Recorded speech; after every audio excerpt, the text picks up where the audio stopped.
Stage पर तशरीफ फरमा मुअज़्ज़ज़ उलमाए किराम, शोराए इज़ाम, हाज़रीन जलसा, पर्दा नशीन ख़वातीन, मेरी प्यारी माँ और बहनों, अल्लाह तबारक व तआला का बहुत बड़ा एहसान और करम हुआ कि अल्लाह तबारक व तआला ने हमें और आपको इस बाबरकत और मुक़द्दस मजलिस में बैठकर कुछ कहने और सुनने का मौका इनायत फरमाया है। हज़रात, अव्वलन अक़ीदत व मोहब्बत का नजराना कबूल करें। अस्सलामु अलैकुम व रहमतुल्लाहि व बरकातुहू। क़ुर्ब जिवार और दूर दराज से आए हुए मुसलमानों, हिंदुस्तान के बाशिंदों, मिल्लत इस्लामिया की नुमाइंदगी करने वाले हाज़रीन, आक़ाए मदनी जनाब मुहम्मदुर रसूलुल्लाह सल्लल्लाहु अलैहि वसल्लम के उम्मतियों, मुझे आपके सामने बात करने का जो मौका मयस्सर आया है, मैं उन पर सबसे पहले अल्लाह का शुक्र अदा करता हूँ और उन लोगों का शुक्र अदा करता हूँ जिन्होंने इस जलसे का इंतजाम फरमाया और जिन लोगों ने इस जलसे के इनेकाद में ताउन किया। अल्लाह तबारक व तआला उनकी उम्रों में बरकत अता फरमाए, उनके कारोबार में बरकत अता फरमाए। हजरात, ये मवाके बड़े मुबारक मवाके होते हैं। इन्हीं मवाके के बारे में रसूल अकरम सल्लल्लाहु अलैहि वसल्लम ने ये बात इरशाद फरमाई थी, मज्तमा कौमुन फी बैतिन मिन बुयूतिल्लाह यतलून किताब अल्लाह व यतदारसूनहु बैनहुम इल्ला हफ़्फ़तहुमुल मलाइका व नज़लत अलैहिमुस सकीना व गशियतहुमुर रहमा व ज़करहुमुल्लाहु फी मन इंदह। कि मुसलमान जब मिलजुल कर बैठते हैं, अल्लाह की किताब को पढ़ते हैं, पढ़ाते हैं, अल्लाह की किताब का मुताला करते हैं, अल्लाह की याद में मशगूल होते हैं, दीन की बातें करते हैं, तो फरिश्ते उनको चारों तरफ से घेर लेते देते हैं, रहमत इलाही उन पर नाजिल होती है, सकीनत उन पर नाजिल होती है। और अल्लाह तबारक व तआला अपनी बारगाह में उन तमाम लोगों का तस्करा फरमाते हैं, यानी फरिश्तों के सामने हमारा और आपका नाम लेकर अल्लाह तबारक व तआला तस्करा फरमाते हैं कि मेरे फरिश्तों देखो कि फला जगह फला इलाके में फला जगह लोग मेरे नाम पर जमा है। और हर एक का नाम ले लेकर अल्लाह तबारक व तआला याद करते हैं। हजरात इससे बढ़कर कोई हजरात इससे बढ़कर कोई और कुछ नहीं हो सकता कि बारगाह आली में हम सब का तस्करा हो, हम जैसे हकीर व फकीर बंदों का तस्करा हो, हम जैसे गुनाहगारों का तस्करा हो। मेरे भाइयों और बुजुर्गों, ये अल्लाह तबारक व तआला की अता है, उसकी नेमतों का फैजान है कि अल्लाह ने ऐसे लोगों को करीब रखा है, अजीज रखा है। हजरत आज का जो जलसे का उन्वान है वह है जलसा सीरतुन नबी सल्लल्लाहु अलैहि वसल्लम और इस्लाह मुआशरा कॉन्फ्रेंस। हजरत मुआशरा किसी चीज का किस चीज का नाम है? असल में मुआशरा बना है जिंदगी से। असल हमारी और आपकी जो जिंदगी है उससे बना हुआ है मुआशरा, कि मुआशरा कैसे सही होगा। हम लोग शिकायत करते हैं कि मुआशरा बड़ा गंदा हो गया, मुआशरे में बुराइयां फैल गई। हकीकत में मुआशरे में बुराइयां नहीं फैली, बल्कि हमारे और आपके अंदर बुराइयां फैली है। लेकिन हम और आप इस बात को तस्लीम करने के लिए तैयार नहीं है। जिस दिन से हम और आप इस बात को तस्लीम कर लेंगे कि बुराइयां हमारे अंदर है, इंशाअल्लाह उस दिन से बुराइयां खत्म होनी शुरू हो जाएंगी। अब हमारे मुआशरे में क्या क्या बुराइयां हैं, मैं कोशिश करूंगा जो हमारे इलाके की बुराइयां हैं उसको बयान करूं, ताकि हम और आप उन बुराइयों से बचे और अल्लाह के नेक बंदों में हमारा शुमार और हम पक्का सच्चा मुसलमान बन जाए। अल्लाह के नबी जनाब मुहम्मदुर रसूलुल्लाह सल्लल्लाहु अलैहि वसल्लम ने इरशाद फरमाया, अन अली इब्न अबी तालिब रज़ियल्लाहु अन्हु क़ाल क़ाल रसूलुल्लाह सल्लल्लाहु अलैहि वसल्लम यूशिकु अन यअती अलन नास ज़मानुन ला यबक़ा मिनल इस्लाम इल्ला इस्मुहु व ला यबक़ा मिनल कुरआन इल्ला रस्मुहु मसाजिदुहुम आमिरतुन व हिय खराबुम मिनल हुदा। हजरत अली रज़ियल्लाहु ताला अन्हु से रिवायत है कि आका मदनी जनाब मुहम्मदुर रसूलुल्लाह सल्लल्लाहु अलैहि वसल्लम ने इरशाद फरमाया, ओ लोगों, कयामत के करीब एक ऐसा जमाना आने वाला है, एक ऐसा जमाना आ रहा है जिस जमाने में इस्लाम का सिर्फ और सिर्फ नाम बाकी रह जाएगा। यानी मुसलमान सिर्फ और सिर्फ नाम के बाकी रह जाएंगे, यानी नाम मुसलमान रखा होगा लेकिन अमल मुसलमानों वाला नहीं होगा। दूसरी बात आपने फरमाई कि कुरान के सिर्फ और सिर्फ हुरूफ बाकी रह जाएंगे, यानी कुरान तो होगा लेकिन कुरान करीम पर अमल करने वाला कोई नहीं होगा। तीसरी पेशन गोई आपने फरमाई कि मस्जिदें खूब शानदार बनाई जाएंगी, उम्दा से उम्दा बनाई जाएंगी, लेकिन मस्जिदें नमाजियों से खाली पड़ी रहेंगी। हजरत आका इनामदार ताजदार मदीना अहमद मुज्तबा मोहम्मद मुस्तफा सल्लल्लाहु अलैहि वसल्लम ने इस हदीस पाक के अंदर तीन पेशन गोइयां फरमाई।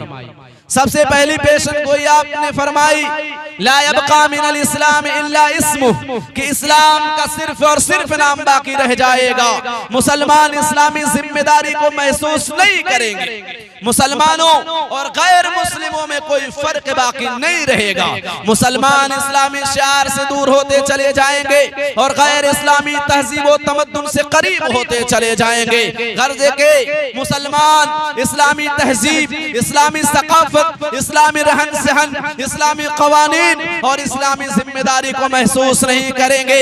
आज आप नजर दौड़ा कर देख लीजिए, अपने हालात का जायजा लीजिए, तो ये बात 100% सही साबित होगी कि आज हम और आप मुसलमान सिर्फ नाम के बाकी रह गए हैं। इस्लामी तालीमात का जर्रा बराबर लिहाज और ख्याल नहीं है, हम जर्रा बराबर इस बात को महसूस नहीं करते हैं। किसी भी काम को करते हुए जो हमारा अमल हो रहा है इस्लामी तालीमात के मुताबिक है या नहीं है। आज देख लीजिए अपने मुआशरे में एक वबा फैली हुई है जिसकी वजह से आज नीमा के अंदर गुर्बत बहुत ज्यादा है। क्या वबा है? नीमा की बात मैं कर रहा हूं। क्या वबा है? वो वबा है बंधन बैंक में सूदखोरी का काम करना, रिश्वत खोरी का काम करना। आज घर घर में ये बंधन बैंक की नुहूसत आम हो चुकी है।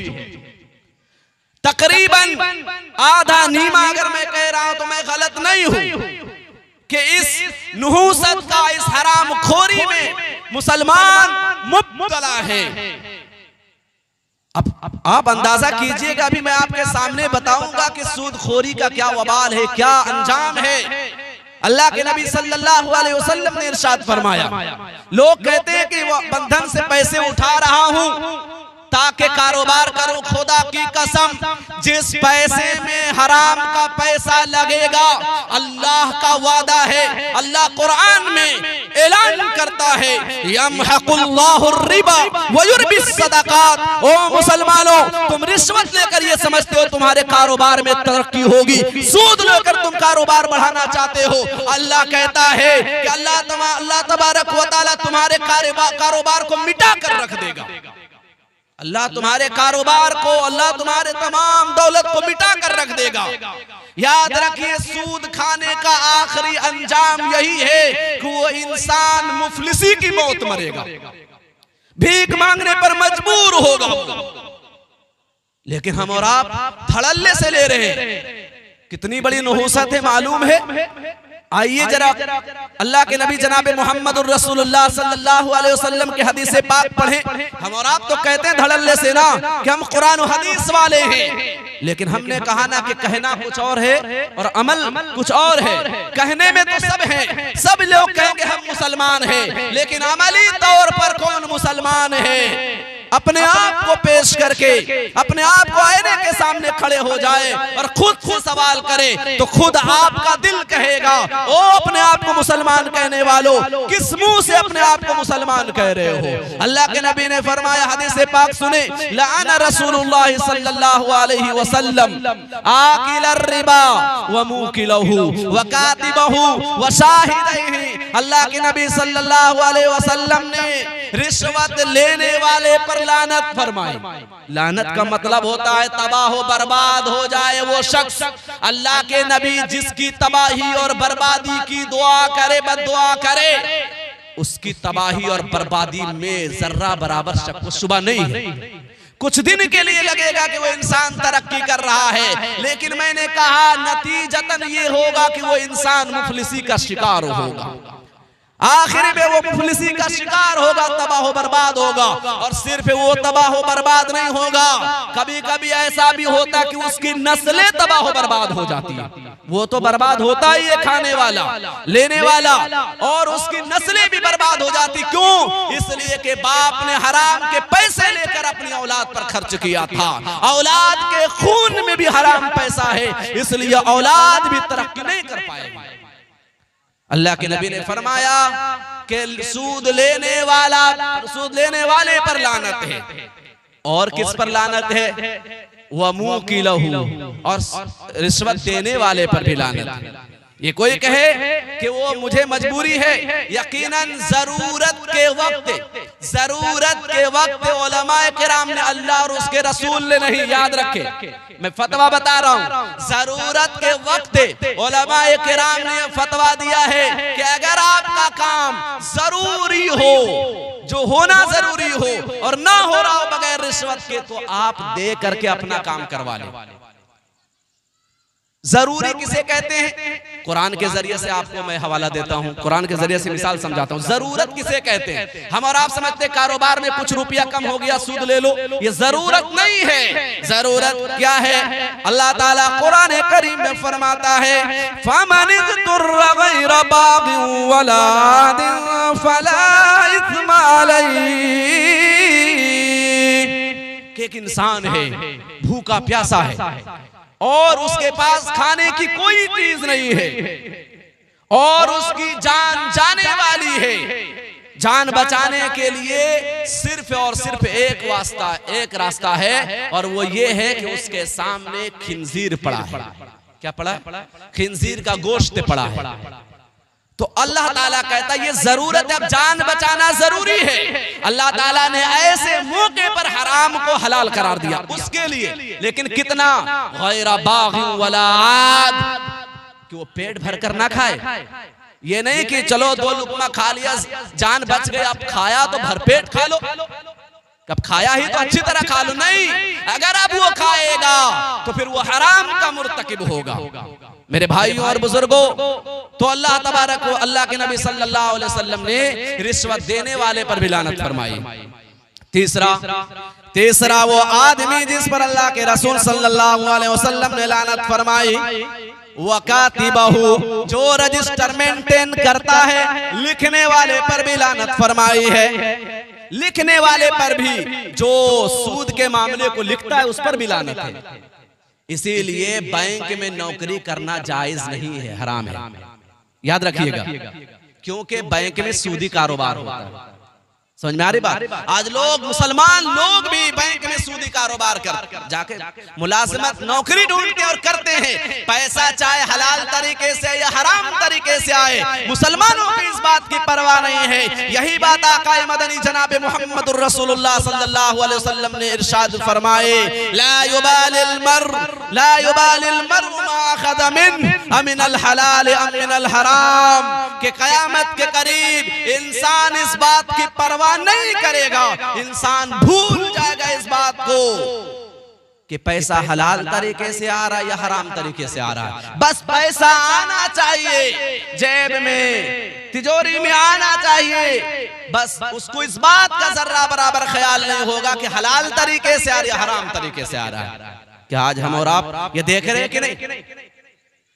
मेरे भाइयों और बुजुर्गों, समझने की बात है, कौन लानत फरमा रहे हैं? अल्लाह के नबी सल्लल्लाहु अलैहि वसल्लम। चौथा शख्स जिस पर लानत की गई, जिस पर लानत अल्लाह के नबी सल्लल्लाहु अलैहि वसल्लम की है, आपने फरमाया व शाहिदै, और चौथा वो शख्स जो इस मामले में गवाह बनता है, दोनों गवाहों पर भी लानत है। जो आदमी सूदी कारोबार कर रहा है और वो कोई ले रहा है, दे रहा है, और तीसरा लिख रहा है, चौथा जो गवाह बन रहा है इस मामले में कि मैं जिम्मेदार हूँ इसका, मैं गारंटर हूँ, गवाह मौजूद है, उस पर भी लानत है। मेरे भाइयों और बुजुर्गों, मेरी माँ और बहनों, ये बहुत खतरनाक बीमारी हमारे मुआशरे में फैल गई। पिछली कौमों की तबाही और बर्बादी का एक सबब ये भी था कि सूदखोरी आम हो गई थी। पिछली कौमों को जो तबाह बर्बाद कर दिया गया, उसका एक रीजन और एक सबब ये भी था कि उन लोगों ने सूदखोरी को, हरामखोरी को आम कर दिया था। अब सोचे कि जिस घर में बैठकर ये कारोबार हो रहा है, हमारी मायर बहनें बुलाती है, हफ्ते में फिक्स है टाइम कि हफ्ते के दिन यहाँ आना है, घर में चूल्हा जले ना जले, देखिए नुहूसत ये देख के दूसरे घर में दौड़ती है कि मुझे पैसे दे दीजिए, आज बंधन बैंक वाला आने वाला है, अगर पैसा नहीं दिया तो पैसा बढ़ जाएगा। कहीं ना कहीं से वो इंतजाम करके उसको पैसा देती है। सही बात कह रहा हूँ कि नहीं? मेरे भाइयों और बुजुर्गों, कहीं ना कहीं से पैसे का इंतजाम वो करती है, चाहे घर में चूल्हा जले ना जले, लेकिन उसको पैसा देना जरूरी होता है। ये है नुहूसत कि घर में चूल्हा नहीं जल रहा फिर भी परेशानी, और कहां से बरकत होगी घर में? उस हराम पैसे में बरकत होगी। अरे चावल कोई खाए, उम्दा चावल तो खून भी बनेगा, लेकिन कोई गोबर ठूस ले तो क्या होगा? बोलिए ना, क्या होगा? उसमें बरकत होगी? कभी नहीं हो सकती। गोबर से भी ज्यादा खतरनाक ये चीज है। मेरे भाइयों और बुजुर्गों, तो अल्लाह के नबी ने चारों लोगों पर लानत फरमाई, सूद लेने वाले पर, देने वाले पर, और उसके गवाह बनने वाले पर, और लिखने वाले पर। इन चारों पर अल्लाह के रसूल सल्लल्लाहु अलैहि वसल्लम की लानत है। अब इसका गुनाह क्या है? इसका गुनाह अब तो ले लिया, अब गुनाह क्या है लेने वाला? ये तो लानत, पहली बात लानत पर से कि जनाब मुहम्मद रसूलुल्लाह सल्लल्लाहु अलैहि वसल्लम की। दूसरी बात कि गुनाह क्या है? अल्लाह के नबी सल्लल्लाहु अलैहि वसल्लम ने इरशाद फरमाया, जो सच्चा पक्का मुसलमान होगा उसके रोंगटे खड़े हो जाएंगे। अल्लाह के नबी ने ऐसी बात बयान फरमाई। मुसलमान यहाँ से जाइएगा तो इस बात से तौबा करके जाइएगा, तौबा करके जाइएगा कि इंशाअल्लाह जो हमने लिया है अब ऐसा इंशाअल्लाह आइंदा नहीं करेंगे। अल्लाह के नबी ने क्या फरमाया, देखे हदीस पाक, अल्लाह के नबी सल्लल्लाहु अलैहि वसल्लम ने इरशाद फरमाया, सूद जो लेता है देता है, सूद के गुनाह के 70 दर्जे हैं। कितने दर्जे हैं? 70 दर्जे हैं गुनाह के, और उनमें सबसे कम दर्जा, सबसे आला, मैं सबसे ऊपर का दर्जा नहीं बता रहा कि सबसे ज्यादा गुनाह का दर्जा नहीं, सबसे कम दर्जा सूद खाने का ये है कि कोई अपनी मां के साथ मुंह काला करे, जिना करे। क्या है सबसे आखिरी दर्जा? आखिरी दर्जा मैं कह रहा हूं कि कोई अपनी मां के साथ मुंह काला करे, जिना करे। कौन है होगा बेगैरत जो ऐसी सोच भी रखेगा, तो उससे बड़ा बेगैरत दुनिया में कोई नहीं होगा। मुसलमानों तसव्वुर तो कीजिए कि सूद लेने देने पर क्या सजा है। कितनी बड़ी बात अल्लाह के नबी ने फरमाई है कि सूद के 70 दर्जे गुनाह के, और उनमें सबसे कम दर्जा अपनी माँ के साथ जिना करना है, अपनी माँ के साथ मुंह काला करना है। मुसलमानों तसव्वुर कीजिए और अंदाजा लगाइए कि सबसे ऊपर गुनाह के दर्जे का क्या आलम होगा। अल्लाह के नबी सल्लल्लाहु अलैहि वसल्लम इरशाद फरमाते हैं, बल्कि कुरान करीम ने भी, कुरान करीम के अंदर अल्लाह ताला ने सूदखोरों को जो सजा होगी उसका ऐलान किया। कुरान पाक, बदकिस्मती से हम मुसलमान तो अपने आप को कहते लेकिन कुरान पढ़ते नहीं, अभी बात आएगी। अल्लाह ताला ने कुरान करीम में इरशाद फरमाया, अल्लज़ीना याकुलूना रिबा ला यक़ूमूना इल्ला कमा यक़ूमुल्लज़ी यतखब्बतुहु शैतानु मिनल मस, कि जो लोग सूद खाते हैं, जो लोग रिश्वतखोर हैं, कयामत के दिन उनको ये सजा मिलेगी कि कल कयामत के दिन वो खड़े नहीं हो पाएंगे मैदान महशर में। सारे लोग खड़े होंगे लेकिन सूदखोर खड़ा नहीं हो पाएगा, सूद खाने वाला खड़ा नहीं हो पाएगा।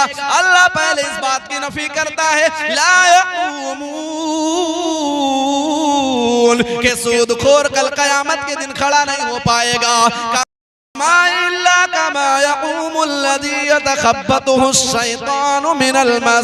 मगर वो खड़ा होगा ऐसी सूरत में खड़ा होगा कि गिरते पड़ते खड़ा होगा, मखबूतुल हवास होकर खड़ा होगा, ऐसे खड़ा होगा जैसे कि जिन और भूत और आसेब ने उसे पकड़ लिया हो। जैसे किसी को जिन भूत और आसेब पकड़ लेता है किसी को, तो किस तरह वो खड़ा होता है, आदमी सहारा लगाता है उसे खड़ा रखने के लिए कि खड़ा नहीं रह पाता, उस तरह वो सूदखोर कल कयामत के दिन खड़ा होगा। मेरे भाई और बुजुर्ग, और आगे अल्लाह के नबी ने उस हदीस में जो मैं पढ़ रहा था, अल्लाह के नबी ने लानत फरमा कर आपने इरशाद फरमाया, वक़ालहुम सवा, कि सब के सब गुनाह में बराबर है, लेने वाला भी, देने वाला भी, गवाह बनने वाला भी, लिखने वाला भी। जो गुनाह लेने वाले को मिलेगा वही गुनाह का हकदार, वो भी चारों के चारों है। आगे क्या फरमाया अल्लाह के नबी सल्लल्लाहु अलैहि वसल्लम ने, अल्लाह के नबी ने शब मेराज का तज़किरा करते हुए फरमाया, शब मेराज का वाक़या आपने कई मरतबा पढ़ा, सुना होगा और पढ़ा भी होगा, उलमाए किराम की मौजूदगी में मैं बात कर रहा हूँ। शब मेराज का वाक़या, और ये रिकॉर्ड भी हो रहा है, जो कुछ बोलूंगा फरिश्ते तो रिकॉर्ड कर ही रहे दोनों तरफ बैठ करके, आज मीडिया भी रिकॉर्ड कर रही। जो कुछ मैं बोल रहा हूं आप हाजिर हैं, सुन रहे हैं, ये सब रिकॉर्ड हो रहा है। और अल्लाह की कसम, खुदा की कसम, आप जिस नियत से भी यहाँ बैठे हो, इंशाअल्लाह यहाँ उठने से पहले पहले अगर आपने तौबा इस्तिग़फ़ार ना भी की हो ना, तो आपके छोटे गुनाह माफ हो जाएंगे। और तौबा करके उठे तो इंशाअल्लाह आप तमाम गुनाहों से पाक होकर उठेंगे इंशाअल्लाह। मुस्लिम शरीफ की हदीस है, अल्लाह के नबी ने फरमाया, जो भी बैठा हो ऐसी मजलिसों में अल्लाह ताला उसके गुनाह को माफ फरमा देगा। बस नीयत सही करके बैठे और तौबा इस्तिग़फ़ार करके उठेंगे, इंशाअल्लाह सारे गुनाह माफ हो जाएंगे। अल्लाह के नबी सल्लल्लाहु अलैहि वसल्लम ने इरशाद फरमाया, अतयतु लैलता उसरी अबी अला कौमिन, कि मेरा शबे मेराज, मेरा गुजर, जब अल्लाह ताला ने मुझे मेराज पर बुलाया और नमाजों का तोहफा दिया, सूरह बकरे का तोहफा मिला और शिर्क के अलावा तमाम गुनाहों की बख्शिश का परवाना मिला, तो उस रात मैंने जब जहन्नम से मेरा गुजर हुआ तो मैंने देखा कि एक कौम के पास से, कुछ लोगों के पास से मेरा गुजर हुआ, मैंने देखा कि बुतूनुहुम कल बुयूत, कि उनके जो पेट थे घरों की तरह थे, कमरों की तरह नहीं, घरों की तरह उनके पेट थे। अल्लाह के नबी जनाब मोहम्मदुर रसूलुल्लाह सल्लल्लाहु अलैहि वसल्लम ने इरशाद फरमाया, ओ मुसलमानों जानते हो कि उनके पेट बड़े क्यों थे? क्यों थे? बुतूनुहुम कल बुयूत फीहल हय्यात, उनके पेट बड़े थे घरों की तरह, इसलिए कि उनके पेटों में सांप और अजदहे थे। क्या थे उनके पेट में? अरे भी एक पत्थर हो जाता है इंसान के पेट में कहीं जिस्म में तो इंसान दर्द बर्दाश्त नहीं कर पाता है कि नहीं? बगैर ऑपरेशन के इंसान को चैन और सुकून नसीब नहीं होता। एक पत्थर की बात मैं कर रहा, छोटा सा 10 mm 8 mm का पत्थर होता है तो इंसान से उसका दर्द बर्दाश्त नहीं होता, और इंसान के पेट में जहन्नम के अज़दहे होंगे, वो इंसान कैसे बर्दाश्त कर पाएगा? अल्लाह के नबी ने फरमाया, तुरा मिन खारिज बुतूनिहिम, तुरा मिन खारिज बुतूनिहिम, कि वो सांप उनके पेट में भरे हुए थे और बाहर से नजर आ रहे थे। उनके पेट के बाहर से, यानी इंसान पेट फाड़ कर नहीं बल्कि पेटों के अंदर सांप भरे हुए थे, अज़दहे भरे हुए थे, जहन्नमी अज़दहे, और वो बाहर से नजर आ रहे थे। सहाबाए किराम ने अर्ज़ किया, या रसूलल्लाह सल्लल्लाहु अलैहि वसल्लम फ़क़ुल्तु मन हाउलाए, अल्लाह के नबी सल्लल्लाहु अलैहि वसल्लम ने इरशाद फरमाया, ए जिब्रील मुझे ये बताओ ये कौन लोग हैं जिनको इतनी खतरनाक सजा मिल रही है? हजरत जिब्रील अलैहिस्सलातु वस्सलाम ने फरमाया, या रसूल अल्लाह सल्लल्लाहु अलैहि वसल्लम हाउलाई अकलतुर रिबा, ए अल्लाह के रसूल सल्लल्लाहु अलैहि वसल्लम ये वो लोग हैं जो दुनिया में सूद खाने वाले थे, रिश्वतखोर थे, हरामखोर थे। ये हरामखोरों को ये सजा दी जा रही है। मुसलमानों अंदाजा तो करे कि कितनी खतरनाक सजा मिल रही है। अल्लाह के नबी सल्लल्लाहु अलैहि वसल्लम ने क्या इसीलिए 2-2 महीने भूखे रहे? कुर्बान जाइए आका मदनी जनाब मोहम्मदुर रसूलुल्लाह सल्लल्लाहु अलैहि वसल्लम पर 2-2 महीने आपके घरों में चूल्हा नहीं जला, खजूर और पानी पर जिंदगी बसर की, लेकिन आपने हराम की तरफ देखा भी नहीं। इसलिए ताकि मेरी उम्मत जो मैं जिनके लिए मैं आइडियल और नमूना हूं, अगर उनको भी इस तरह के हालात पेश आ जाए तो अपने नबी के हालात पढ़कर और सीरत देख करके वो भूखे रहना तो पसंद कर ले, पानी पीकर जिंदगी गुजारना तो पसंद कर ले, लेकिन सूद और रिश्वत ना ले। लेकिन हमारा थोड़ी सी परेशानी आई और हम लोगों ने सूद का कारोबार और बाजार गर्म कर दिया। अल्लाह के नबी सल्लल्लाहु अलैहि वसल्लम के पास गज़वे खंदक का वाक़िया पढ़े। अल्लाह के नबी सल्लल्लाहु अलैहि वसल्लम के पास एक सहाबी आते हैं, कुर्बान जाइए उस रहमतुल लिल आलमीन पर। किसके लिए इतनी सही थे आप सल्लल्लाहु अलैहि वसल्लम ने तकलीफें? हमारे और आपके लिए, ताकि मेरी उम्मत जन्नत में जाने वाली बन जाए। अल्लाह के नबी सल्लल्लाहु अलैहि वसल्लम के पास एक सहाबी आते हैं, या रसूल अल्लाह सल्लल्लाहु अलैहि वसल्लम भूखा हूँ और मुझसे खड़ा होया नहीं जा रहा है, मैं खड़ा होना चाहता हूँ लेकिन सही से खड़ा नहीं हो पा रहा हूं। अल्लाह के रसूल सल्लल्लाहु अलैहि वसल्लम ये देखिए, मैंने अपने आप को सीधा रखने के लिए, ताकि लोगों को पता ना चले कि मैं भूखा हूं, मैंने अपने पेट पर एक पत्थर बांध लिया है। क्या किया है? मैंने अपने पेट पर एक पत्थर बांध लिया ताकि मैं सीधा खड़ा रह सकूं। कुर्बान जाइए आकाई मदनी जनाब मोहम्मदुर रसूलुल्लाह सल्लल्लाहु अलैहि वसल्लम पर। अल्लाह के नबी सल्लल्लाहु अलैहि वसल्लम अपने बदन से कपड़ा हटाते हैं कि मेरे प्यारे सहाबा, तुम मुझे अपना पत्थर दिखा रहे हो, ओ मेरे लाडले सहाबी, तुम एक पत्थर बांधे हुए हो। आपने कपड़ा उठाया अपने बदन से तो आपके जिस्म अतहर में, आपके बदन मुबारक में 2-2 पत्थर बंधे हुए थे।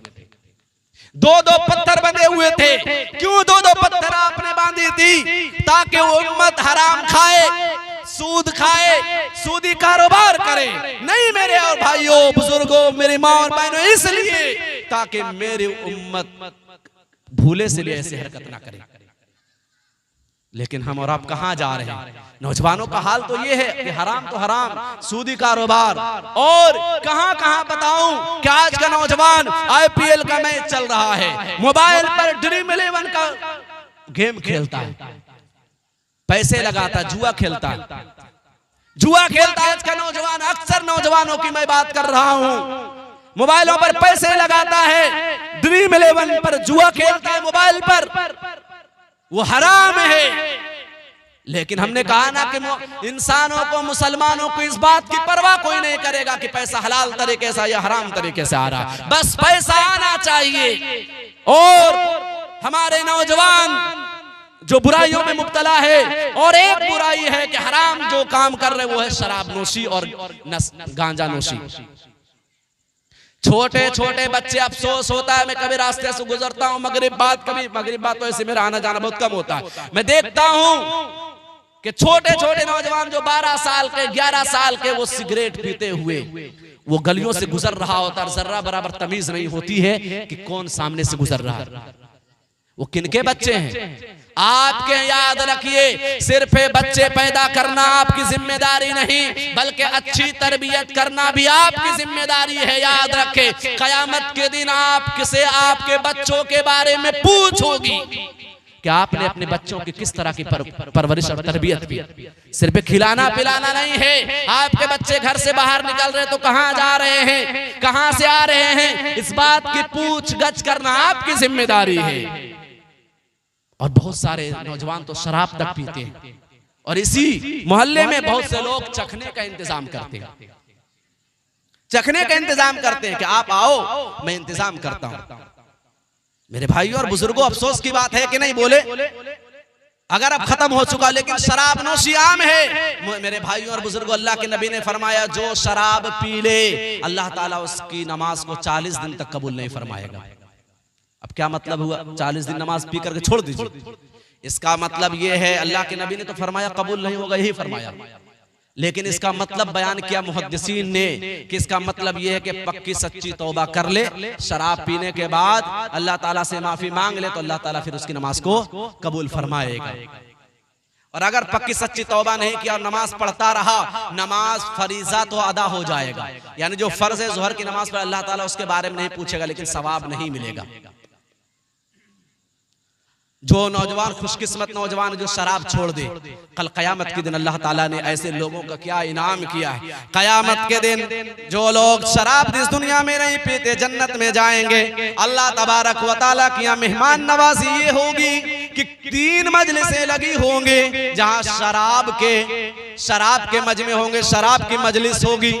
दुनिया की शराब की नहीं, अरबिक में शराब के माने आता है शरबत। दुनिया में हम शराब कहते हैं, उसके माने बियर, दारू वगैरह, लेकिन जो अरबिक में शराब के माने जो अल्लाह ताला पिलाएगा उसके माने आता है शरबत। जो इस दुनिया में इस नापाक चीज को, गंदी चीज को छोड़ देगा, अल्लाह ताला कयामत के दिन उसे शराब पिलाएगा। किस तरह पिलाएगा? एक मजलिस तो वो होगी जहां पर लोग खुद ले लेकर पी रहे होंगे, खुद ले लेकर पी रहे होंगे। कुरान इसका नक्शा खींचता है, इन्नल अबरार यशरबून मिन कअसिन कान मिजाजुहा काफूरा, कि बेशक नेक लोग, अबरार लोग, मुत्तकी लोग, परहेजगार लोग कल कयामत के दिन जन्नत में एक मजलिसें लगी होंगे और वो शराब खुद उठा उठा कर जाम में डालकर पी रहे होंगे। दूसरी मजलिस होगी जिन्होंने इस दुनिया में शराब को नहीं पिया। अल्लाह ताला बयान फरमाता हूं, मेरे बंदो, ओ मेरे बंदो, एक मजलिस तो ये है कि बंदा खुद शराब उठा उठा कर जाम उड़ेल कर पी रहा होगा। दूसरी मजलिस ऐसी लगी होगी, वो युस्क़ून फीहा कासन कान मिज़ाजुहा ज़ंजबीला। दूसरी मजलिस लगी होगी जहां वो खुद से नहीं पी रहे होंगे, बल्कि गिलमान हूर लगे हुए होंगे और जन्नती नौकर चाकर लगे हुए होंगे, चारों तरफ से खड़े होंगे और जन्नती शराब पेश कर रहे होंगे कि हुजूर नोश फरमाइए। तीसरा मजमा होगा, तीसरी मजलिस, जहां इससे भी बढ़कर, पहला तो खुद पी रहा होगा, उससे बढ़कर कि आप खुद ना पिए, आप जहमत गवारा ना करें, मैं पिलाता हूं। लेकिन तीसरा क्या होगा? किस्मत वाला होगा, वो बड़ा ही खुशकिस्मत होगा वो इंसान। कुरान कहता है मेरे भाइयों, शराब छोड़ दो और तीसरी कैटेगरी में आने की कोशिश करो। अल्लाह कहता है, कुरान नक्शा खींचता है, वसक़ाहुम रब्बुहुम शराबन तहूरा। तीसरी मजलिस ऐसी होगी, मजलिसें लगी होंगी, जन्नती बैठे होंगे और अल्लाह तबारक व तआला आएगा और कहेगा, ओ मेरे बंदो, मैंने शराब हराम करार दिया था और तुमने शराब को छुआ तक नहीं, हाथ तक नहीं लगाया, तुमने शराब को हराम समझा था। ओ मेरे बंदो, तेरा परवरदिगार आज आया है, तेरा परवरदिगार तुझे अपने हाथों से आज शराब पिलाएगा। ओ मेरे बंदे, आज तू अपने परवरदिगार के हाथ से शराब पियो। क्या खुशकिस्मत होगा। अल्लाहु अकबर। रब पिलाएगा। दुनिया में छोड़ दीजिए इन चीजों को। दो बातें हो गई। अल्लाह के नबी सल्लल्लाहु अलैहि वसल्लम ने दूसरी वसीयत की इस हदीस पाक के अंदर, वला यबका मिनल कुरान इल्ला रस्मु। अगर मैं उसी पर बात करते रहूं तो 1-2 घंटा ज्यादा बात चली जाएगी, लेकिन मैं नहीं, हजरत आने वाले हैं, उनकी भी बात होनी जिनको आपको सुनना है। असल में हम लोगों को तो मजबूरन सुन रहे हैं, जब तक हजरत नहीं आएंगे तब तक तो किसी तरह सुनना ही है, बर्दाश्त कर रहे हैं, सुनने बर्दाश्त कर रहे हैं। अल्लाह ताला आपके इस जज्बे को, बैठने को, सुनने को कबूल फरमाए। दूसरी वसीयत, दूसरी पेशनगोई जो आपने फरमाई, अल्लाह के रसूल सल्लल्लाहु अलैहि वसल्लम ने इरशाद फरमाया, वला यबका मिनल कुरान इल्ला रस्मु। ओ मेरे उम्मत के लोगों, दूसरा एक ऐसा जमाना आएगा जिस जमाने में कुरान के सिर्फ और सिर्फ हुरूफ बाकी रह जाएंगे। क्या रहेंगे बाकी? सिर्फ हुरूफ बाकी रहेंगे। कुरान करीम पर अमल नहीं होगा, कुरान करीम की रूह खत्म हो जाएगी। आज मुशाहदा कीजिए और अपने कुलूब को टटोल कर देखिए कि हमने कुरान करीम को अपनी जिंदगी में कितना और किस हद तक दाखिल किए हुए हैं। कुरान करीम को अपनी जिंदगी में कितना और किस हद तक दाखिल किए हुए हैं। मेरे भाइयों और बुजुर्गों, आज जितनी बुराइयां फैली है, याद रखे कुरान करीम से दूरी की वजह से है, कुरान करीम को अपनाने की वजह से है। वरना तारीख उठाकर देख लीजिए, तारीख शायद है कि जो लोग सच्चे दिल से कुरान करीम पर ईमान ले लाए और उसे समझकर पढ़ा, अल्लाह तबारक व तआला के अहकाम को अपनी इनफिरादी और इज्तिमाई जिंदगी में दाखिल किया, अल्लाह ने ऐसी बुलंदी अता फरमाई, ऐसी बुलंदी अता फरमाई कि जमीन व आसमान में आज तक उनके बुलंदियों के चर्चे हैं। खालिक अज़मत और रफ़त ने उन्हें ऐसी अज़मत अता की कि अज़मतों और चाहतों के बड़े बड़े मुद्दई उनके पांव की ठोकर बने हैं। उन्होंने ताजो तख्त और कैसर और किसरा को अपने पांव तले रौंद डाला। वो कौन लोग थे? वो अरब के बद्दू थे, सहरा के बाशिंदे थे, ऊंटों के चरवाहे थे, भेड़ों के निगहबान थे, इल्म और हिकमत से आरी और खाली थे। दुनिया की नजर में वो जलील और हकीर थे, दुनिया की नजर में उनकी कोई वकात और हैसियत नहीं थी। मगर जब उन्होंने कुरान करीम को अपनाया, कुरान करीम पर सच्चे दिल से अपना ईमान लाए और कुरान करीम को अपनी इनफिरादी और इज्तिमाई जिंदगी में दाखिल किया, कारोबार में दाखिल किया, अपने मामलात में दाखिल किया, तो जमाने के इमाम बन गए, कौमों के मुक्तदा और पेशवा बन गए। दुनिया हैरान और परेशान थी कि ये जंगली क्या क्या बन गए और कहां से कहां पहुंच गए। और जब आज हमने कुरान करीम को छोड़ा तो पस्तियां हमारा मुकद्दर बन गई, जिल्लत और रुसवाई हमारा नसीब ठहरी। मैं पूछना चाहता हूं, आज हम बुलंद चोटियों से पस्तियों में क्यों गिरे? इज्जत और एहतराम के तख्त और ताज से क्यों महरूम कर दिए गए? आज दौरे हाजिर के दज्जाल से, मैं इशारा कर रहा हूं, नाम नहीं लूंगा, दौरे हाजिर के दज्जाल से खौफजदा क्यों होते? आज तक हम सियासी मुआशी गुलामी में मुब्तला क्यों है? आज क्यों हमारी जबान पर यह शिकवा और शिकायत है कि हमारी दुआएं कबूल नहीं होती? आज हम शिकायत करते हैं कि हमारी बहनें मुर्तद हो रही है, हमारे नौजवान मुर्तद हो रहे हैं, इस्लाम को छोड़कर किसी और दीन को इख्तियार कर रहे हैं। आखिर क्यों? इसलिए कि हमने कुरान करीम को छोड़ दिया, हमने कुरानी तालीमात को बालाए ताक रख दिया।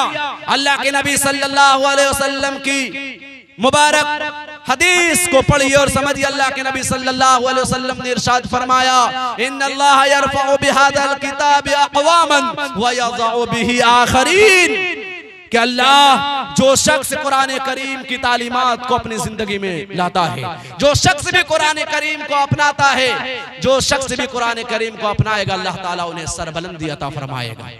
और जो शख्स भी कुरान करीम को छोड़ेगा, अल्लाह ताला उन्हें ज़लील और खार कर देगा।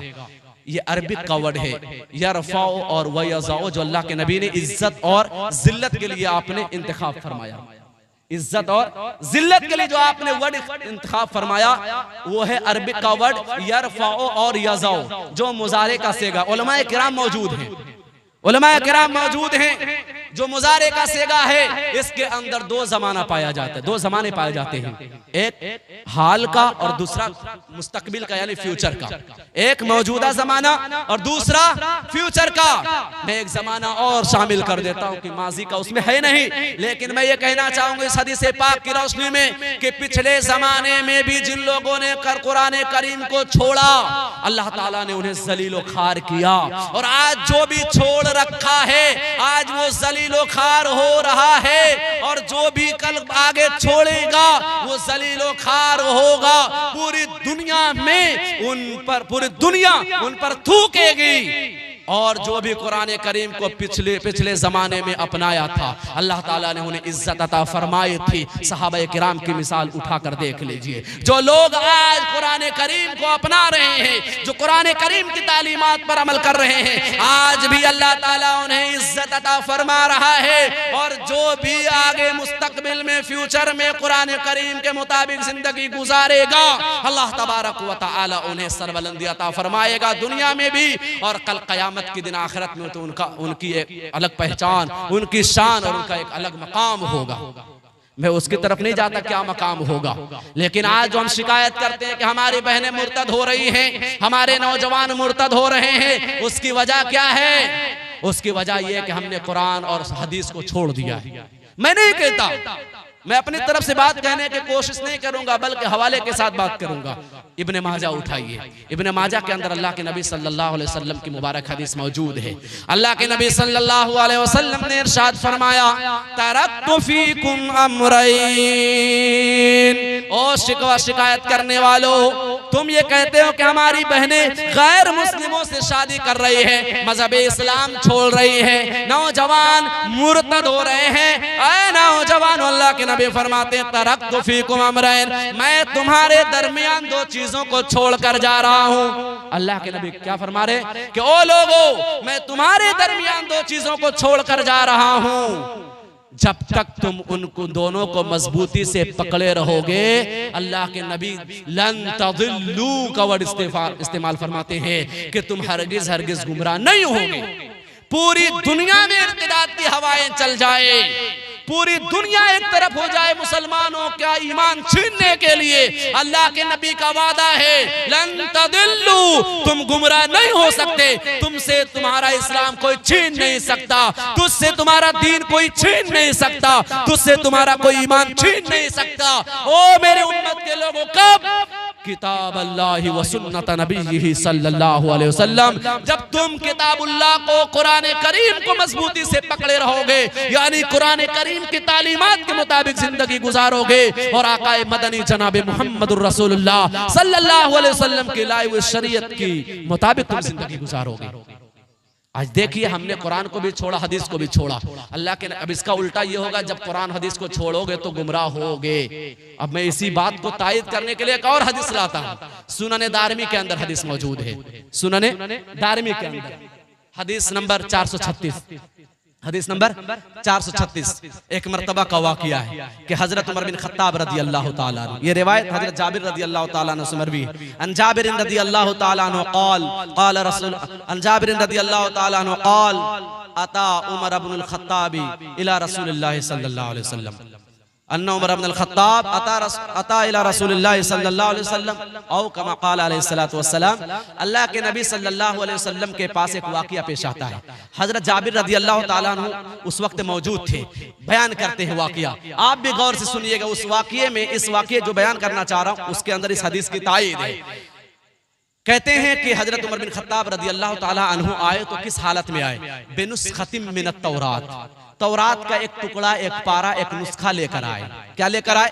तौरात का, जो हजरत मूसा अलैहिस्सलातु वस्सलाम पर नाजिल हुई थी जो किताब तौरात, उसका एक पारा, एक टुकड़ा लेकर आते हैं और अल्लाह के रसूल सल्लल्लाहु अलैहि वसल्लम के सामने अर्ज करते, या रसूल अल्लाह सल्लल्लाहु अलैहि वसल्लम, हादिही नुस्खतुम मिनत तौरात, ए अल्लाह के रसूल सल्लल्लाहु अलैहि वसल्लम, ये तौरात का नुस्खा है। अल्लाह के रसूल सल्लल्लाहु अलैहि वसल्लम खामोश रहते। फसकत रसूलुल्लाह सल्लल्लाहु अलैहि वसल्लम, अल्लाह के रसूल सल्लल्लाहु अलैहि वसल्लम ने कोई जवाब नहीं दिया। हजरत उमर बिन खत्ताब रज़ियल्लाहु ताला अन्हु आपकी खामोशी को समझ नहीं पाते। फजअला यक़रउ, वो तौरात का नुस्खा अल्लाह के रसूल के सामने तिलावत करने लगते हैं। हजरत अबू बकर सिद्दीक रज़ियल्लाहु अन्हु उस वक्त मौजूद थे। हजरत अबू बकर सिद्दीक रज़ियल्लाहु ताला अन्हु की नजर आप सल्लल्लाहु अलैहि वसल्लम के चेहरे अक़दस पर पड़ी। आप सल्लल्लाहु अलैहि वसल्लम के चेहरे अक़दस का रंग बदल रहा था, आपके चेहरे अनवर का रंग लाल और सुर्ख हो रहा था। फजअल यक़रा व वजहु रसूलिल्लाह सल्लल्लाहु अलैहि वसल्लम यतगय्यर फक़ाल अबू बकर सक़िलत सवाकिल, या उमर सक़िलत सवाकिल, ए उमर तुम्हारी माँ तुझ पर रोए। माँ तरा बेवजह रसूलुल्लाह सल्लल्लाहु अलैहि वसल्लम, ऐ उमर क्या तुझे अल्लाह के रसूल सल्लल्लाहु अलैहि वसल्लम के चेहरे मुबारक नहीं दिखाई दे रहा है? देखो अल्लाह के रसूल सल्लल्लाहु अलैहि वसल्लम के चेहरे अनवर लाल हो रहा, सुर्ख हो रहा है। अल्लाह के रसूल नापसंद कर रहे हैं तौरात की तिलावत करना।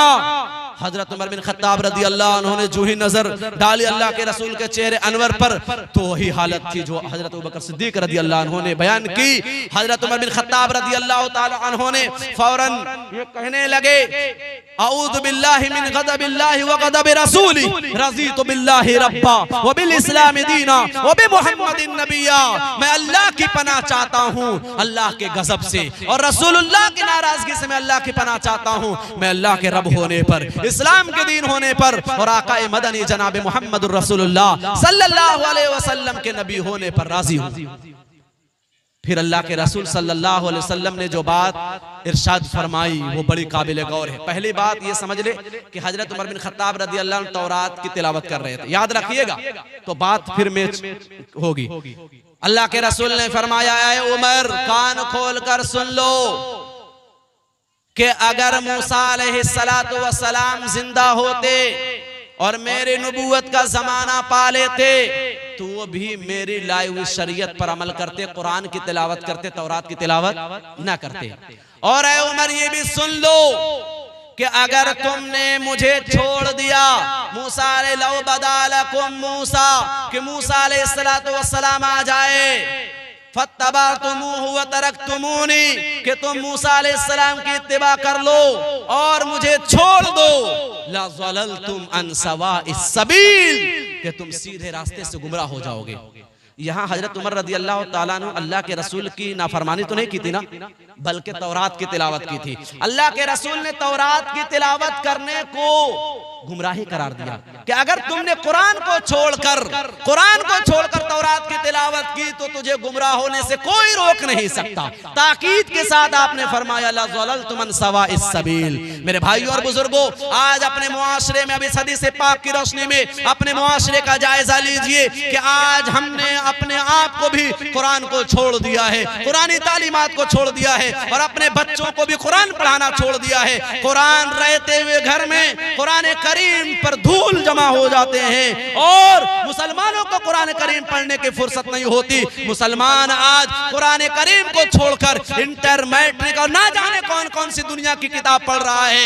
एक तरफ तौरात है जो आसमानी किताब है और एक तरफ कुरान है। कुरान को छोड़कर तौरात की तिलावत करने पर, अल्लाह के आसमानी किताब तिलावत करने पर अल्लाह के नबी फरमा रहे तुम गुमराह हो जाओगे। और आज हमने तो कुरान को छोड़कर दुनिया की किताबों को, अंग्रेजों की लिखी हुई किताबों को पढ़ रहे हैं और सोचे कामयाब हो जाएंगे। खुदा की कसम, गुमराही से कोई नहीं बचा सकता। आज हमारी बहनें गुमराह क्यों हो रही है? इसलिए कि उसे पता ही नहीं है कि मुसलमान और गैर मुस्लिम में शादी नहीं हो सकती। आपने बताया है उसे। एक वजह ये भी, एक वजह तो ये है ही है, और भी वजह है। आपने अभी व्हाट्सएप पर और फेसबुक पर और दूसरे चीजों पर शेयर ये की जा रही थी, एक लेटर शेयर किया जा रहा था। आपको मालूम होना चाहिए क्या शेयर किया जा रहा था, सेंड किया जा रहा था कि एक लड़की ने जहां कोर्ट मैरिज की एक गैर मुस्लिम लड़के से एक मुसलमान लड़की ने, तो वहां पर एक नोट लिखवाया जाता है। मैं मुख्तसर बयान करूंगा। एक नोट लिखवाया गया वहां, तो उस लड़की ने जो नोट लिखा वो दिल दहलाने वाली बात है और हकीकत में वो हमारे अंदर बुराइयां हैं। उस लड़की ने लिखा कि हमारे माँ बाप जब तक थे तब तक तो सब कुछ सही चल रहा था, लेकिन अचानक ऐसा हुआ कि मेरे अब्बू का इंतकाल हो गया। मेरे अब्बू का इंतकाल हो गया। पड़ोस में मुसलमान थे, मालदार थे, मालदार है, लेकिन मेरे अब्बू के इंतकाल के बाद किसी ने ये तक नहीं पूछा कि घर में चूल्हा जल रहा है कि नहीं जल रहा है। हमारे छोटे छोटे भाई और छोटी छोटी बहनें थी जो खाना ना मिलने की वजह से रोती थी, बिलबिलाती थी। छोटे छोटे भाई रोते थे, बिलखते थे, लेकिन पड़ोस के लोग पूछने के लिए तक तैयार नहीं था। कोई पूछने तक नहीं आता था कि तुम्हारे अब्बू का इंतकाल हो गया है, तुम्हारे घर में चूल्हा जला है नहीं जला है। मुसलमान लाखों रुपया शादी में खर्च कर रहे थे, लेकिन कोई रोटी देने वाला नहीं था। क्या ये मुसलमान है? अल्लाह के नबी ने फरमाया था कि वो मुसलमान नहीं हो सकता, वो ईमान वाला नहीं हो सकता कि जिसका पड़ोसी कोई आदमी पेट भर कर खाए और उसका पड़ोसी भूखा रात गुजारे, वो मुसलमान नहीं हो सकता। लेकिन मेरे पड़ोस में मालदार लोग थे, लेकिन उन्होंने पेट भर के खाया। उनको पता था मेरे अब्बू का इंतकाल हो गया, लेकिन मुझे मेरी जर्रा बराबर मेरी मदद नहीं की। आखिर में क्या करती? मैंने देखा कि एक ही रास्ता है। गैर मुस्लिम लड़के ने मुझे दावत दी कि अगर तुम मेरे साथ शादी कर लोगे तो मैं तुम्हारे घर का सारा मसला हल कर दूंगा। लोगों ने चंदा लेने वालों के जो मदरसे से मदारिस लिखा उसमें कि जो मदारिस से चंदा लेने आते थे उन्हें गाड़ियों में घुमा घुमा कर ले जाते थे, गाड़ियों में घुमाते थे और लाख रुपया 2 लाख रुपया चंदा देते थे। लेकिन मैं पड़ोस में भूखा रहती थी, मुझे पूछने वाला कोई नहीं था। लोग दूर पैसा देना पसंद करते थे, दूर दराज भेज देते थे, लेकिन मेरे घर का दरवाजा कोई नहीं खटखटाता था। मैं ऐसी हालत में क्या करती? मेरे पास सामने एक ही रास्ता था कि अब मैं मजहब इस्लाम को छोड़ दूं। ये मजहब इस्लाम है ही नहीं, ये मजहब इस्लाम हो ही नहीं सकता कि जो खुद पेट भर करके खाए और पड़ोसी का ख्याल ना रखे। मैंने गैर मुस्लिम से मजबूरन शादी कर ली। मुसलमानों, आज जायजा लीजिए हम कितने रुपये खर्च करते हैं अपनी शादियों पर और ना जाने नाजायज कामों पर। उन पैसों से अगर गरीबों का ख्याल रखने लगे ना, खुदा की कसम कोई गरीब नहीं दिखेगा नीमा के अंदर। लेकिन नहीं, अपनी शान दिखाने के लिए शादी में लाखों रुपया करोड़ों रुपया खर्च करेंगे, करोड़ों रुपया खर्च करेंगे, लेकिन गरीब का ख्याल नहीं रखेंगे। एक वजह यह भी है मुर्तद होने का। पहला जमाना क्या था पता है? कोई मुसलमान किसी गैर मुस्लिम लड़की से शादी करता था, ऐसा होता था। गलत है, सही नहीं है। दूसरा फिर ये आया कोई गैर मुस्लिम लड़का किसी मुसलमान लड़की को लेकर भाग रहा है, ये भी गलत है। लेकिन अब ये नहीं हो रहा, ना मुसलमान लड़का लेकर जा रहा किसी गैर मुस्लिम लड़की को और ना गैर मुस्लिम लड़का किसी मुसलमान लड़की को। अब जमाना ये चल रहा है, हालात ये है कि मुसलमान लड़की गैर मुस्लिम को लेकर जा रही है। जी हाँ, मुसलमान लड़की गैर मुस्लिम को लड़के को अपने साथ लेकर जा रही है। इसका जिम्मेदार कौन है?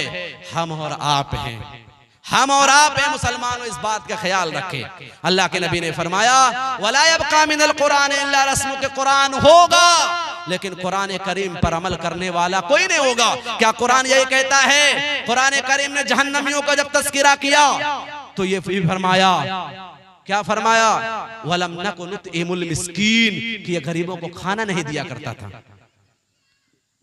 तीसरी पेशन गोई जो आप सल्लल्लाहु अलैहि वसल्लम ने इरशाद फरमाई, तीसरी पेशन गोई। मेरे भाइयों और बुजुर्गों, अपनी बहनों को की हिफाजत करना है, मजहब इस्लाम को उसके अंदर पैवस्त करना, उनके दिलों के अंदर उनका अकीदा मजबूत करना है। तो याद रखिए एक ही रास्ता है, वो कुरान सुन्नत का रास्ता है। हमने तो कुरान छोड़कर अंग्रेजी तालीम दे रहे हैं और ये समझते हैं डी फॉर डॉग पढ़ने वाले बच्चे जब पढ़ के आते हैं स्कूल से तो माँ बाप बड़े खुश होते हैं, वाह मेरा बच्चा डी फॉर डॉग कुत्ता पढ़ रहा है। यही कुत्ता, यही सांप, यही बिल्ली कब्र में उसके होंगे। याद रखिए, कुरान पढ़ाएंगे तब तो कुरान उसके कब्र में आएगा। फक्र कर रहे हैं, इंटरमीडिएट करा रहे हैं, मैं नीमा की बात कर रहा हूं। एक रिश्ता ऐसा भी काटा गया, मेरी मालूमात के मुताबिक लड़की दीने तालीम से आरास्ता थी, कुरान पढ़ना तमाम चीज जानती थी, लेकिन मैट्रिक नहीं की हुई थी। नीमा के लोगों ने रिश्ता नहीं मंजूर किया। यानी कुरान की हैसियत नहीं है, मैट्रिक की हैसियत है। मैं ये नहीं कहता आप अंग्रेजी तालीम ना पढ़ाए, मैं इससे मना नहीं करता, लेकिन खुदा की कसम अगर कुरान को छोड़कर, हदीस को छोड़कर, सुन्नत नबी को ना पढ़ाकर अगर ये चाहेंगे कि हमारे भाई, हमारे बेटे, हमारी बहनें, हमारी बेटियां महफूज है, खुदा की कसम महफूज नहीं है। वो घर से लगता है दुपट्टे में और पर्दे में जा रही है, लेकिन वो अंदर से वो मुर्तद हो चुकी है, नौजवान मुर्तद हो चुके। बचाना है तो कुरान हदीस की तालीम दीजिए, पक्का सच्चा मुसलमान बनाइए, तभी कयामत के दिन आप भी बच पाएंगे। खुद तो नहीं पढ़े तो कम से कम अपने बच्चे को तो जन्नत में जाने वाला बनाइए। आज बच्चे को चोट लग जाती है, कोई आदमी मार देता है तो बाप तिलमिला जाता है कि मेरे बच्चे को क्यों मार दिया। कल कयामत के दिन आपका नौनिहाल, आपका लाडला जब जहन्नम में जलेगा, आपसे बर्दाश्त होगा? कैसे बर्दाश्त कर पाएंगे? उसके लिए तैयारी आज करना है। करेंगे ना तैयारी इंशाअल्लाह? पढ़ाएंगे ना अपने बच्चों को कुरान हदीस, अल्लाह के रसूल सल्लल्लाहु अलैहि वसल्लम की सीरत? जोर से कहिए इंशाअल्लाह, सच्चे दिल से कहिए, अल्लाह ताला तौफीक अता फरमाएगा। तीसरी पेशन गोई, अल्लाह के नबी ने फरमाया मसाजिदुहुम आमिरतुन वहिया खराबुम मिनल हुदा, कि मस्जिदें खूब शानदार बनाई जाएंगी। लोग उस जमाने में मस्जिदें खूब शानदार, 1 तल्ला 2 तल्ला 4 तल्ला मार्बल लगाने पर, टाइल्स लगाने पर फख्र महसूस करेंगे कि हमारी मस्जिदें शानदार हैं, लेकिन मस्जिद में नमाजी नहीं होंगे, मस्जिद नमाजियों से खाली पड़ी होगी।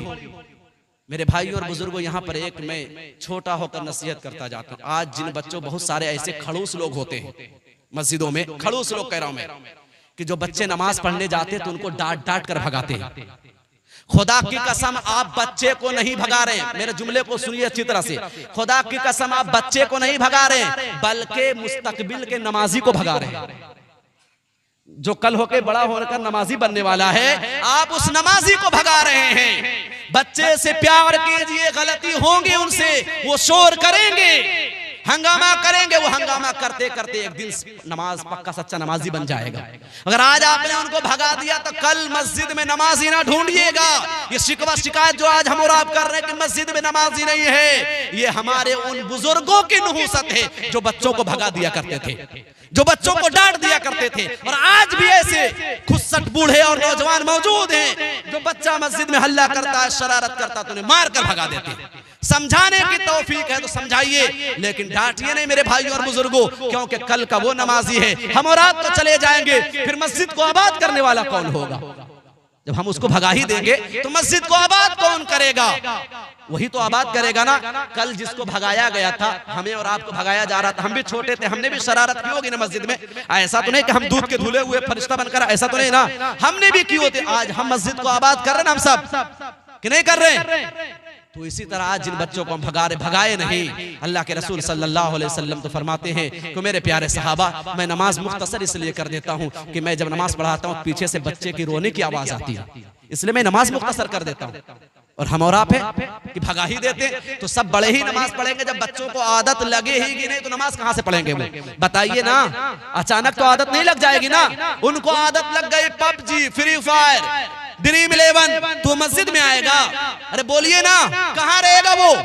कुरान हमने पढ़ाया नहीं, हदीस हमने पढ़ाया नहीं, जो जिसकी नहुसत मालूम हो, जिसकी कबाहत उसे मालूम हो, हमने मस्जिद में भी आयत उसे भगा दिया। अल्लाह हिफाजत फरमाए, वो लोग संभल जाए, वरना कयामत के दिन अल्लाह पूछेगा तुम्हें कौन मस्जिद का जिम्मेदार बनाया था।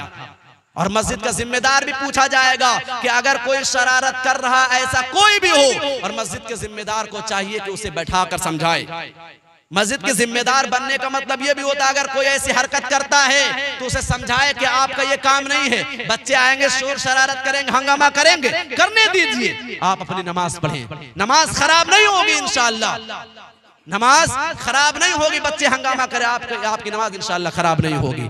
मेरे भाइयों और बुजुर्गों, आगे अल्लाह ताला ने नमाज ना पढ़ने वालों का क्या वईद बयान फरमाया। अल्लाह ताला ने कुरान करीम में जिक्र फरमाया गया है कि जहन्नमी जब जहन्नम में चले जाएंगे, जन्नती पूछेंगे जहन्नमियों से। मैं बात मुख्तसर कर रहा हूँ कि हजरत आ चुके हैं, मैं बात मुख्तसर कर रहा हूँ कि जन्नती जहन्नमी से पूछेंगे, ओ जहन्नमियों तुझे जहन्नम में किस चीज ने ला खड़ा किया है, तुम जहन्नम में क्यों आए हो? तो रीजन जो बयान करेगा वो बड़ा ही दर्दनाक होगा। जो रीजन बताएगा बड़ा ही दर्दनाक होगा।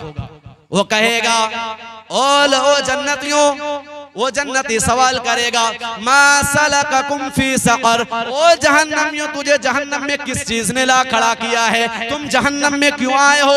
जहन्नमी कहेगा ओ जन्नतियों कालू लम नकु मिनल मुसल्लीन, कि हम दुनिया में नमाज नहीं पढ़ा करते थे इसलिए आज जहन्नम में आना पड़ा। जहन्नम में आने की वजह बयान करेगा कि मैंने नमाज नहीं पढ़ी थी। तो नमाज इंसान कब पढ़ेगा? जब नमाज की अहमियत मालूम होगी तब ना, नमाज की हकीकत मालूम होगी तब ना। आज हमारे अंदर तालीमात नहीं, न नमाज पढ़ते। रमजान में एक मिसाल देता हूँ, जैसे रमजान का चांद देखते हैं हम लोग, चांद छोटा बहुत पतला होता, बारीक होता, उस दिन नमाजियों की तादाद भी वैसी होती है। और जैसे जैसे चांद बढ़ता जाता है नमाजियों की तादाद बढ़ती जाती है। और जैसे जैसे चांद घटना शुरू होता है रमजान में, वैसे वैसे नमाजियों का घटना शुरू हो जाता है, खिसकना शुरू हो जाता है। और एक दिन पहले चांद मुकम्मल गायब हो जाता है। हमारे वो नमाजी जो साल भर में आने वाले हैं वो भी मुकम्मल गायब हो जाते हैं कि जिस चांद को देखकर मैं आया था वो चांद गायब हो गया, इसीलिए मैं भी गायब हो जाता हूँ। जहन्नमी कहेगा कालू लम नकु मिनल मुसल्लीन, कि हमने नमाज नहीं पढ़ी थी इसलिए मैं जहन्नम में आया। मेरे भाइयों और बुजुर्गों, नमाज हर एक पर फर्ज है, हर आकिल बालिग मुसलमान पर फर्ज है। अपने आप को भी नमाज का पाबंद बनाए कि मस्जिदें शानदार बनाना नहीं है असल है, बल्कि अपने आप को मस्जिदों को आबाद करना नमाजियों से, सजदों से। अब बहुत से लोग शिकायत करते कि मैं मस्जिद नहीं आ पाता, मैं बाजार में होता हूँ, मैं मार्केट में होता हूँ। अल्लाह के नबी ने उसका भी हल बयान फरमा दिया। अल्लाह के नबी ने फरमाया जो इलतिल अर्द कुल्लुहा मसाजिद, कि अगर तुम्हें ऐसी शिकायत है कि तुम मस्जिद नहीं आ पाते तो जहां तुम हो पूरी जमीन को अल्लाह ताला ने मस्जिद बना दिया। यानी जहां मौका मिले वही नमाज पढ़ लो, लेकिन नमाज छोड़ना नहीं है। नमाज छोड़ना होता आदमी को पाँव में तकलीफ होती, खड़ा होने की ताकत नहीं तो कहता ना नमाज पढ़ो, लेकिन कहा खड़े होने की ताकत नहीं तो बैठ कर नमाज पढ़ो, बैठ कर पढ़ने की नहीं तो लेट कर पढ़ो, लेट कर भी इधर उधर कुछ नहीं कर सकते तो इशारे से पढ़ो। यहां तक नमाज पढ़ने का हुक्म है। अल्लाह ताला से दुआ करें अल्लाह तबारक व तआला हम सबको कहने सुनने से ज्यादा अमल की तौफीक अता फरमाए। अल्लाह तबारक व तआला जो बातें हमने की उस पर हमें भी अमल की तौफीक अता फरमाए, और हम तमाम लोगों को सूद रिश्वत जैसी हराम चीज़ों से और नापाक चीज़ों से बचने की तौफीक अता फरमाए। हमें और हम तमाम हमारी माँ और बहनों को भी पक्का सच्चा नमाजी बनाए, और कुरान पाक की तालीमात और हदीस मुबारक की तालीमात से अपने आप को भी आरास्ता करने की, और अपने बच्चों को भी तालीमात कुरानिया और तालीमात नबविया से अपने बच्चों को मुज़य्यन करने और आरास्ता करने की और संवारने की तौफीक अता फरमाए। इस शेर के साथ मैं अपनी बात खत्म करता हूँ। मस्जिद तो बना ली शब भर में ईमा की हरारत वालों ने, मस्जिद तो बना ली शब भर में ईमा की हरारत वालों ने। मन अपना पुराना पापी है बरसों में नमाजी बन न सका, जिंदगी बाकी मुलाकात बाकी। व आखिर दावाना अनिल हम्दुलिल्लाहि रब्बिल आलमीन। अस्सलाम।